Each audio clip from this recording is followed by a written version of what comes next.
Are you ready to talk about assertiveness? Because that is number 4 in the big 5 skills of emotional intelligence. And that's what we're going to be talking about with Sara Best today. If you go into the show notes, you will see the first 3 episodes talking about emotional self-awareness, empathy, self-regard. And today we're going to talk about assertiveness. And I have to tell you what, this one speaks to me probably because I know that I have the trait of assertiveness in a pretty extreme way, and it's something I need to be able to dial up and dial down appropriately as a skill of emotional intelligence. So let's jump in. The Boss Hole Chronicles are brought to you by real.good.ventures, a talent optimization firm helping organizations diagnose their most critical people and execution issues with world-class analytics. Make sure to check out all the resources in the show notes and be sure to follow us and share your feedback. Enjoy today's episode. Well, we're back with Sara for part 4 of our 5-part series. Sara, you ready to jump into assertiveness? I think that's the next one on the docket. Is that correct? It is, John. Let's go. Yeah. Let's talk about assertiveness. It's an important one for so many reasons. So let us know why. I mean, why is assertiveness part of the big 5? Why does it show up there? Assertiveness, John, is part of the big 5 because it has everything to do with communication that is clean and clear and upfront.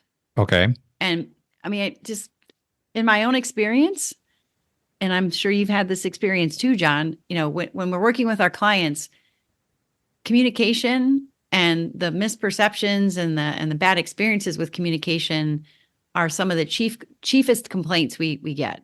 Okay. And my take on that is, where things get stopped up is people are not saying what they're thinking. They're not sharing their thoughts and ideas. Mm-hmm. This is going to sound like a broken record to our regular listeners because it goes back to, we have to have a degree of psychological safety so that people do feel free to say what they think, to challenge the status quo, to say something outlandish.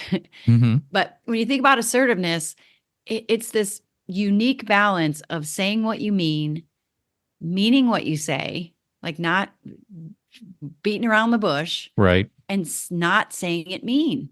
Mm-hmm. Say what you mean what you say, and don't say it mean. And it's this fine line, like this mid-range between what we would consider aggressive or over assertive behavior and not saying anything, which is where I think a lot of people struggle. Well, so this reminds me, Sara, I love the imagery of the dial. And ever since we started with emotional self-awareness and empathy and self-regard, the first 3, this one really seems to be on a dial. The dial just really seems to be a good representation for this, because in our work, when we talk about being proactive versus responsive, in the PI assessment, we can measure whether a person is highly proactive, if they're more situational, or if they're more responsive by nature. I'm just going to use myself as an example. If I'm not careful as a captain, highly proactive, my dial could be way up, right? I mean, my assertiveness could be so great where I may jump into a conversation, not really thinking it through and not thinking of its impact on others if I'm not careful, if I don't understand assertiveness as a skill of emotional intelligence. Is that correct? I would concur with that, John. Okay. Let's say it this way. If you had a high degree of assertiveness, so let's say in that proactive nature, you're higher in dominance, lower in patience. Okay. Those are the 2 things that contribute to a propensity to speak, or insert ideas into a conversation. If you have high degrees of assertiveness, you're going to be self-assured, confident, and show up as a person who's pretty clear and direct. If you're overly assertive, so a step above that, right, you could be aggressive and therefore harmful, not received well. That makes total sense to me because, so let me give you, again, I love examples and I can only really speak from my own experience. Early in my career, and I would say that as I was sort of developing my self-awareness and and the need for adaptation, there were times where I would speak up or say something and assert myself, and it was poorly timed, and it was, I would say, probably inappropriate in such that I wasn't really taking into consideration the impact on other people around me. So I was demonstrating very low emotional intelligence, where in that case, dialing it back, as hard as this is to do, dialing it back and saying, in my head, my thought bubble is, I really want to say something, but I think this could totally throw everybody off. It would land incorrectly. I'm going to dial this down. I'm going to listen instead of speak up. Mm-hmm. And there's so many things that I said early in my career that I wish I could have taken back. But Mm-hmm. to me, that's where I'm realizing that my natural inclination to say something needs to give way to a greater degree of consideration on the impact. Like you said, mean what you say what you mean what you say, but don't say it mean. I may not think I'm being mean, but the impact could have just that impact, that it could have that result. And I have to be careful of that. Yes. So that's what when I think about using the skill of assertiveness, to me, in my natural state, I need to dial it down because it could otherwise land completely incorrectly. And knowing and being aware of how it affects other people Mm-hmm. is such an important part of your ability and willingness to dial that down. We talked about that in the self-awareness Mm-hmm. Episode. We would say too, if you are overly assertive and directive, it is just a default drive of yours in its extreme form. So it's not unnatural for you. We've been in meetings together, for example, and I'm the same way. A conversation is going in a certain direction. You can bet that it's not going to go too far before I, insert my thought or idea. Okay. And I might be very, gracious about it, but I'm still going to assert the thought or the notion because I have to. I think about the people who have less of that assertiveness. Okay. And so their dial is typically turned down all the time. And I'm actually surrounded by people like this. They're much more responsive. Okay. So they're higher in patience, they're lower in dominance. Their idea doesn't have to win. They don't want to create a ruckus. They don't want to put people out. And the example I always use is, if we go to dinner and one of my kids orders a meal and it doesn't come out the way it was asked to be prepared, Mm-hmm. I'm already like raising my hand to call the waitress back or the waitstaff back. And they're like, no, Mom, it's okay. Oh my no, gosh, I'll just that's eat it. so It's fine. funny. Yeah. It would just be better in their case to not rock the boat than to say a statement that is actually true and factual at the risk of upsetting somebody or making it more difficult for somebody. Right. So that's kind of the lower end. And it's neither one is good or bad. Right. But, the question is, what result does that get you? What result does that get you? So if we look at somebody who by default their assertiveness dial is dialed down, it's on the lower side. My adaptation needs to be dialing it down. Their adaptation would mean dialing it up, Yep. which can feel equally uncomfortable. There can be a fear. I guess my fear would be my thoughts, ideas, my input is not being heard. On the other side of the spectrum is I don't want to hurt this individual. I want to be careful that I don't step into the danger. I don't hurt, that's the wrong phrase. No, I don't want to harm though. this I don't want to harm this person. How does that person adapt and sort of overcome that concern? Well, one simple idea comes from Brene Brown, who says clear is kind. Okay. So clear is kind. When we articulate our position on something, we let people know our idea, even if it's different than theirs, we provide clarity and we give them something to work with.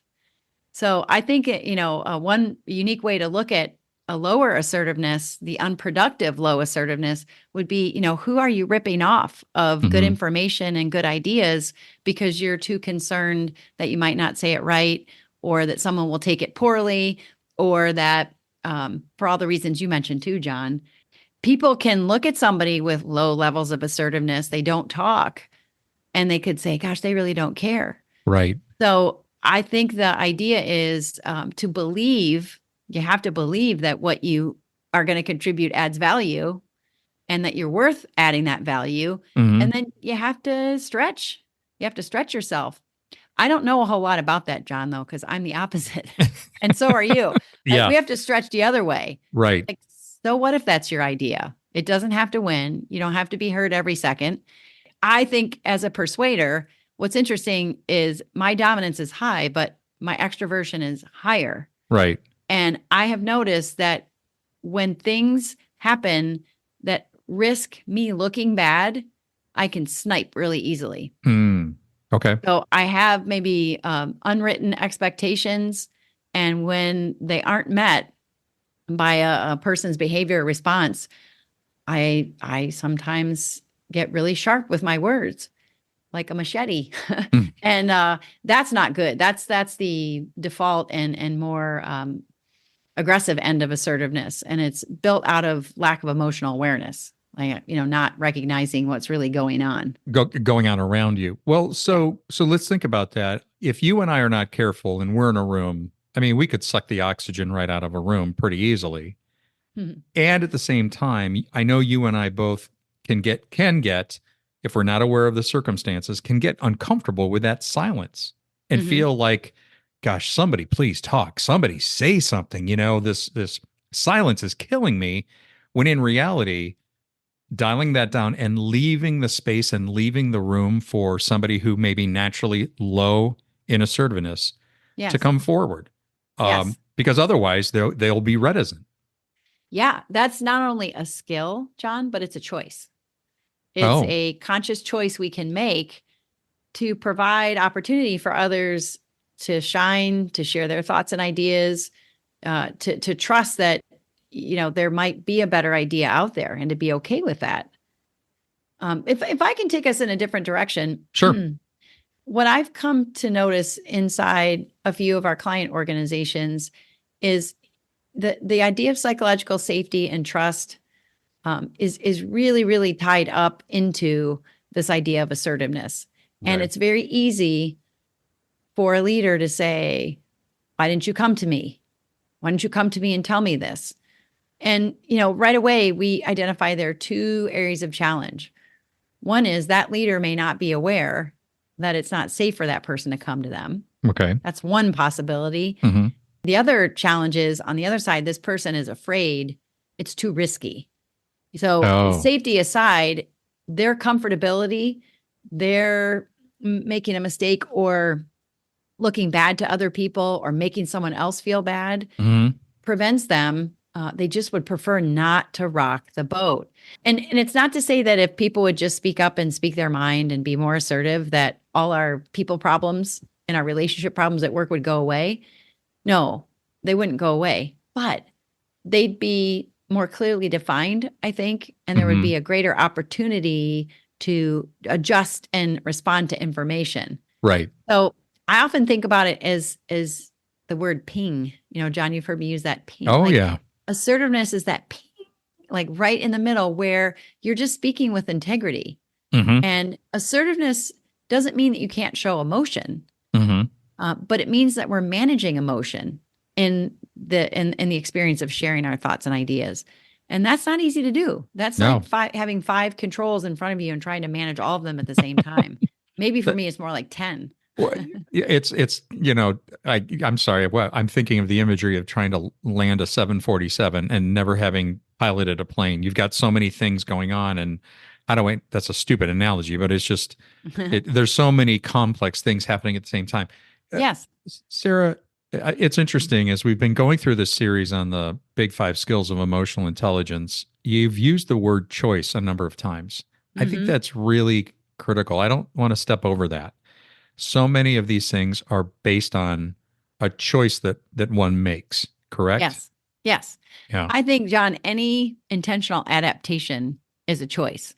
So when I recognize I need to slow down and temper my pace and the degree to which I'm listening to a conversation or eliminating distractions, that's a choice. Right. It's kind of like if you're doing an exercise program and you have 10 reps to go, and you could either sit them out, stop what you're doing and just take a break, or you could choose to keep going. I'm going to finish these 10. It really is that kind of a choice, I think. Listen to this definition, John. Okay. Assertiveness involves communicating thoughts and beliefs openly, as well as defending personal rights and values in a non-offensive and non-destructive manner. So let's take it up a notch when we talk Okay. about assertiveness. There's this continuum, and on one end of the continuum, it's like all out arguing and dismissing other people's perspectives and aggressively pushing your own. Right. You know, I We've think we've never seen that, have we? No. Go ahead. Sorry. I went below the line there for a second. Go ahead. yeah, I've seen it on TV. And when that happens, it's very unproductive. It can be very traumatic for Mhm. people. I think one of the things that we should recognize impacts our ability to be assertive is our lived experiences.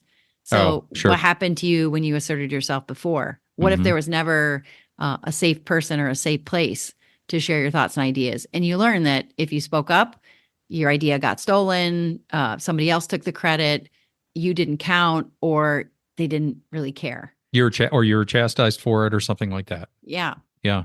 The other half of that definition talks about defending personal rights and beliefs, Mhm. personal values, rights. And this is a zone. Gosh, I just wish we could all exercise and practice being in the zone, because it's where I think some of the most creative and transformative ideas and healing can happen. Mhm. And of course, to be able to do that, you have to have another competency, which we call empathy. You have to Right. be willing to not only just say your part and what you believe and what your rights are, Yeah. but listen to the other person. I think, assertiveness, it's not ugly. It's clean and clear, and it takes practice, a Yeah. lot of practice. Of the big five, emotional self-awareness, empathy, self-regard, assertiveness, and next week we're going to be talking about impulse control. Mm-hmm. This one, impulse control, I think also is related to what I'm going to say. In our world of people science and behavioral analytics, Yeah. we can more specifically measure a person's proactive nature versus being responsive. That you talked about being, dominance versus patience. High dominance, low patience, highly proactive.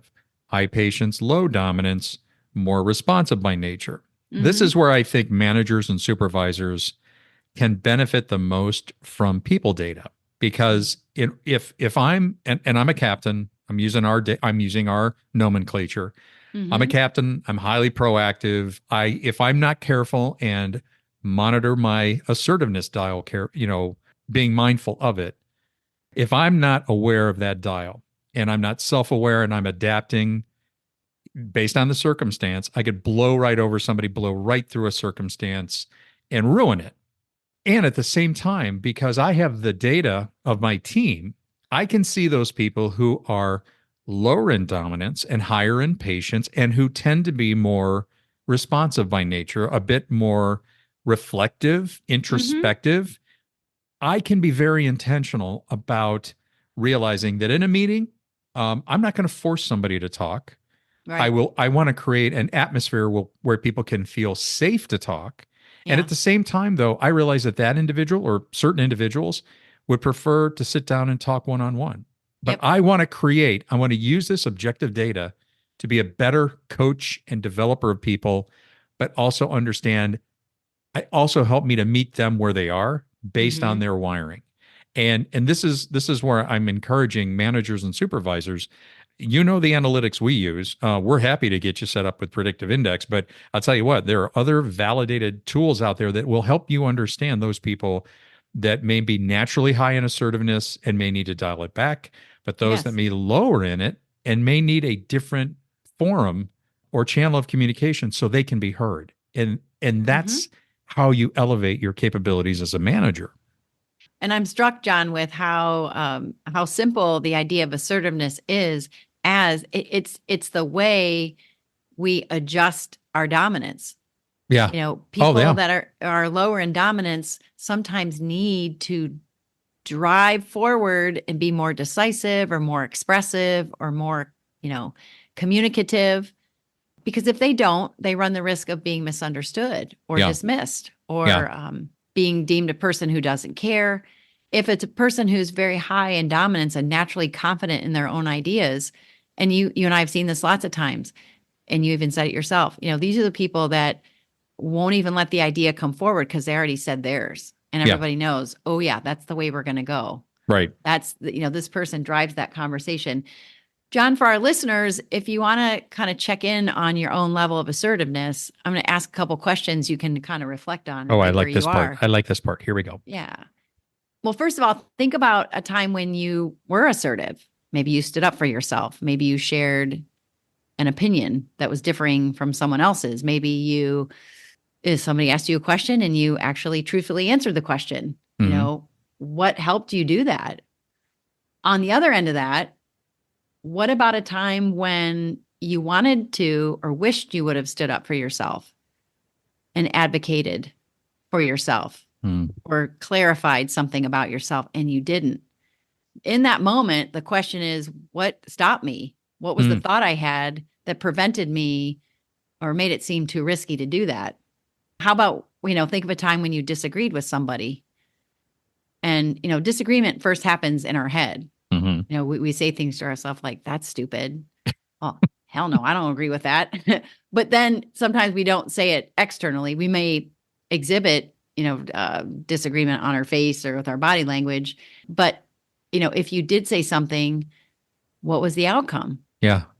Did it move the conversation forward? Did it provide clarity, even if it was uncomfortable? Or if you didn't say something when you disagreed, Mhm. then was the outcome that you had to go along with something that you didn't quite buy in Right. about? I think that's a really good one. Here's a good one. Kind of like when I talked about my kids when we go out to dinner, and Mhm. I'm sorry if they're listening because this is my experience. You may argue with me, but I want to be the person who says this isn't right. We need to make this right, and Yes. they're so horrified by that. No, we're fine. I'm fine. I'll just eat it the way it is. This is kind of like that. How would you react if someone on your team wasn't pulling their weight and they consistently weren't pulling their weight? Mm. Do you go assert the idea to a bunch of people who don't have anything to do with it? And that, by the way, is what we would call gossip. When you Right. go somewhere else and talk about the issue or challenge other than to the person with whom you're having the challenge. Right. So when that's happening and you're getting more and more frustrated and potentially resentful, what does it take to be able to say to that person, I'm concerned or I'm confused? It seems like I'm doing 2/3 of the work and you're only doing this much of the work. And the only other thought I had in preparation for our conversation today about assertiveness, John, is, it just takes practice. Yeah. This is not something I believe any one person is uniquely skilled to be able to do.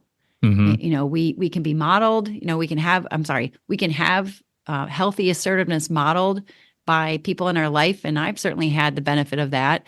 But as a high dominance, high extroversion person and a low patience person, I sometimes am the last one to speak up. And then I snipe later on because Mm. I didn't say what I needed to say.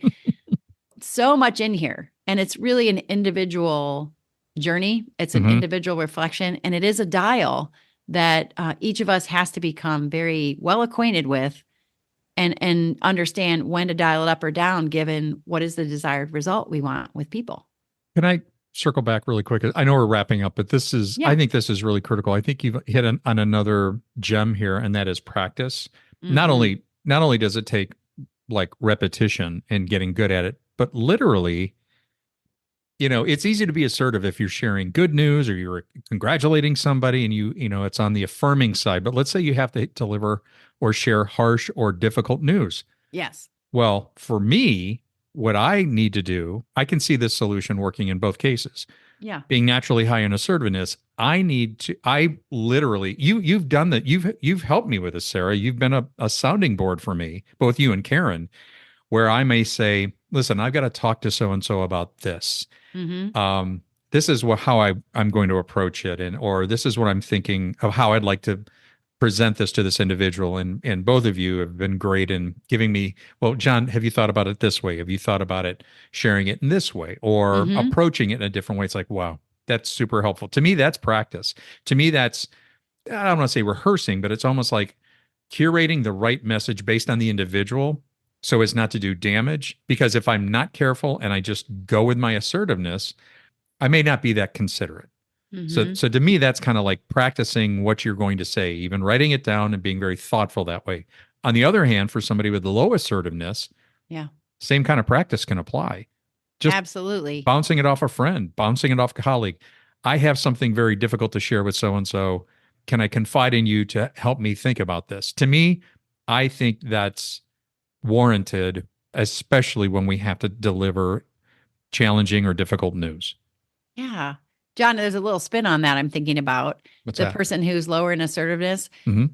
This is especially challenging, I think, when a person feels a bit like a doormat or when they feel undervalued or underappreciated. They probably don't recognize their pattern of complaining about it.